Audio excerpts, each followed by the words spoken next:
The light streams through our bedroom window just like it has for the past 30 years. The dust motes dance in the golden rays, and I watch them, knowing what comes next. David stirs beside me, and I hold my breath, waiting. His eyes flutter open, and I see it that moment of confusion, then fear, then panic as he looks around the room, finally landing on me. "Who?" he starts, his voice trembling. Then he stops, embarrassed, vulnerable. "I'm Sarah," I say softly, just as I have every morning for the past 3 years. "I'm your wife. We've been married for 32 years. I keep my voice steady, though my heart breaks a little more each time I have to introduce myself to the man who once knew every inch of my soul. David's eyes search my face, desperate for recognition. At 58, he's too young for this. We both are.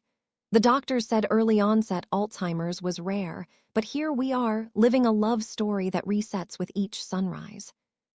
"We met at Carnegie Hall," I continue, following our morning ritual. "You were playing violin in the orchestra, and I was in the audience. You dropped your bow during intermission, and I picked it up. You said it was the best mistake you ever made." A glimmer of something, not quite memory, but feeling perhaps, crosses his face.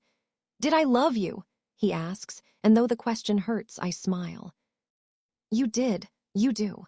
Every day, you find a way to fall in love again. Some days are easier than others.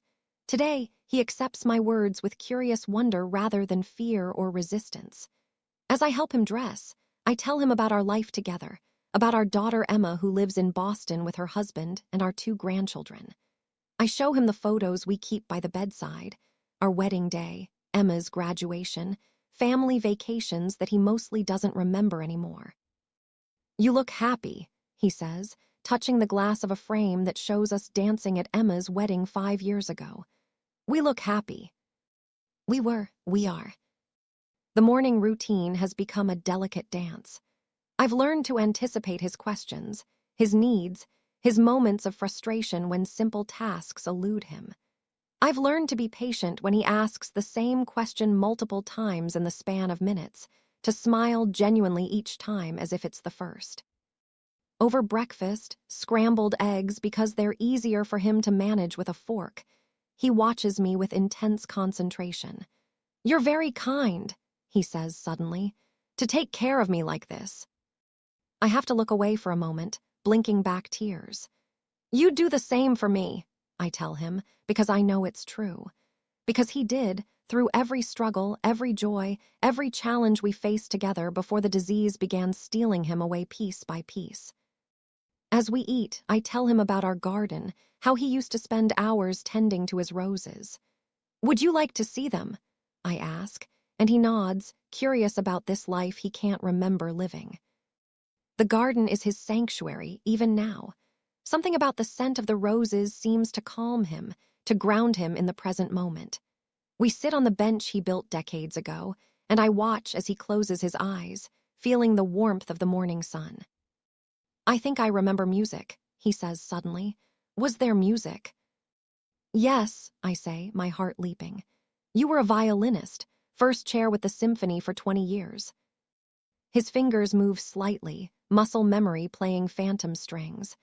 I can feel it sometimes, the bow, the strings, but it's like trying to catch smoke. I reach for his hand, and he lets me take it. Some days he pulls away, overwhelmed by the intimacy of touch from someone he sees as a stranger. Today, his fingers curl around mine, and for a moment, I can pretend we're just us again, sitting in our garden on a beautiful morning. The hard moments come later, as they always do.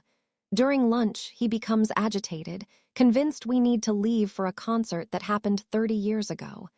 "I'll be late," he keeps saying, growing more distressed.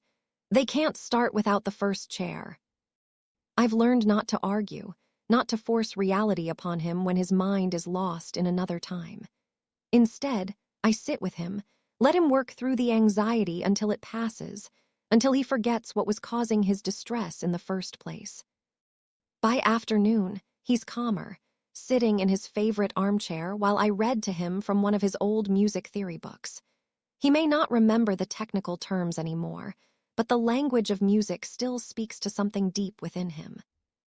Sarah, he says, interrupting my reading. It's the first time today he's used my name without prompting, and my heart swells. Yes.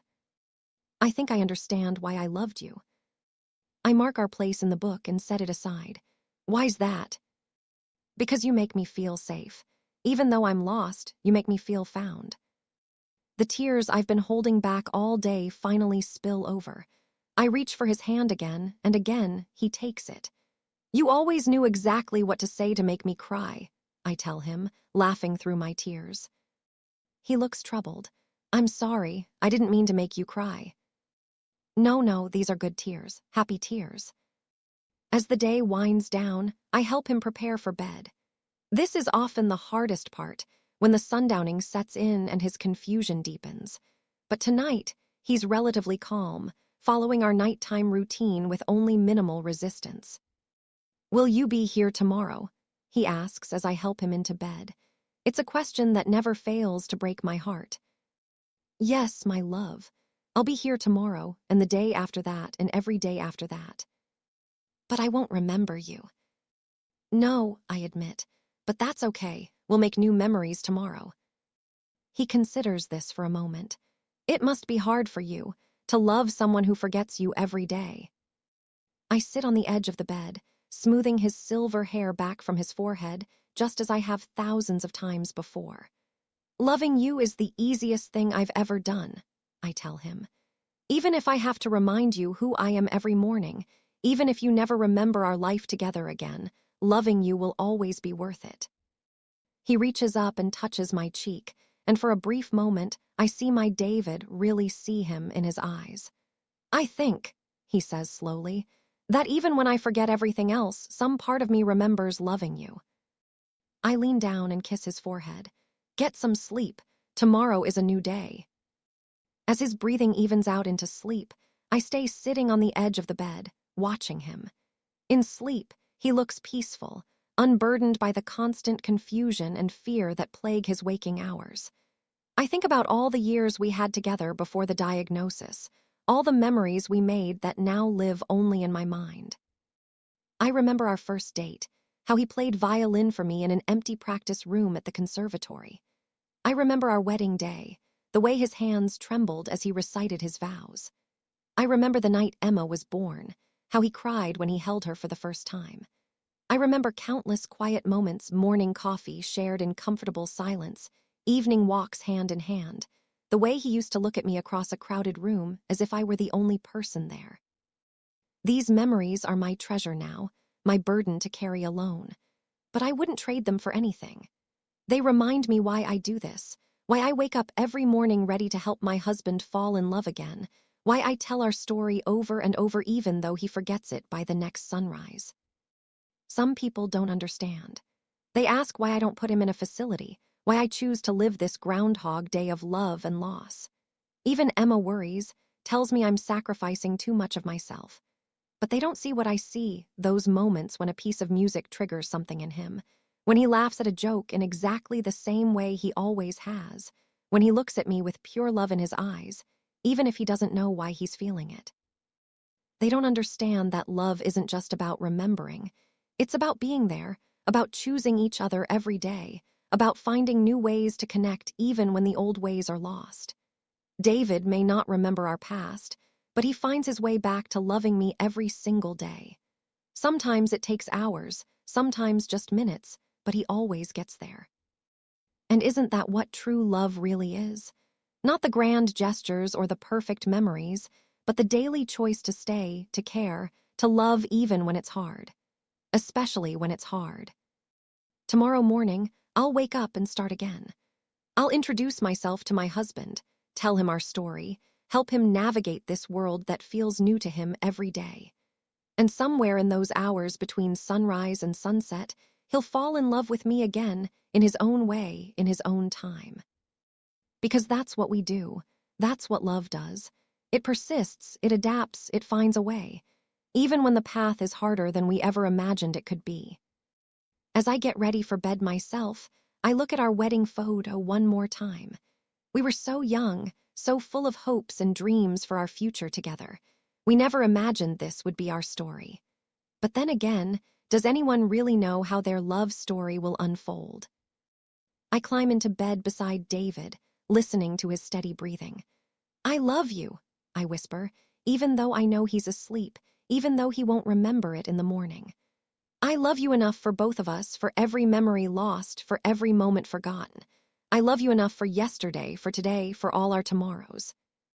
And in his sleep, he shifts slightly closer to me, as if some part of him still recognizes the sound of my voice, the warmth of my presence.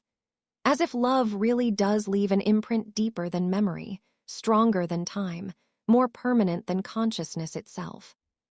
Tomorrow we'll begin again. Tomorrow I'll help him remember how to love me. Tomorrow we'll write another chapter in our story, even if he can't remember all the chapters that came before. But tonight, in this quiet moment between one day and the next, I let myself remember for both of us. I let myself feel the weight of our shared history, the joy of our happiest moments, the pain of our current reality. I let myself be both strong and vulnerable, both caregiver and beloved, both the keeper of our memories and the creator of new ones. Because that's what love is in the end, not just the easy moments of joy and passion, but the difficult moments of sacrifice and dedication. It's the choice to keep loving, keep giving, keep believing in the power of connection even when everything else is falling away. As I drift off to sleep, I think about what tomorrow might bring. Will it be a good day, where he accepts our reality with relative ease? Or will it be a hard day, full of confusion and fear? There's no way to know, no way to prepare except to rest, to gather my strength, to remind myself why I choose this life every single day. But I know that whatever tomorrow brings, I'll be ready. Ready to introduce myself to my husband again. Ready to help him find his way back to love. Ready to be patient, to be kind, to be strong when he can't be. Ready to love enough for both of us until death do us part, just like we promised all those years ago. Because every day I do. Every day I choose him. Every day I love him. And somehow, every day, he finds his way back to loving me too. That's our story now, not the one we planned, not the one we dreamed of, but ours nonetheless. A love story that rewrites itself with every sunrise, that proves again and again that love is more than memory, more than recognition, more than shared history. It's presence, it's patience, it's persistence. It's choosing each other, every single day, no matter what. And tomorrow, we'll choose each other again.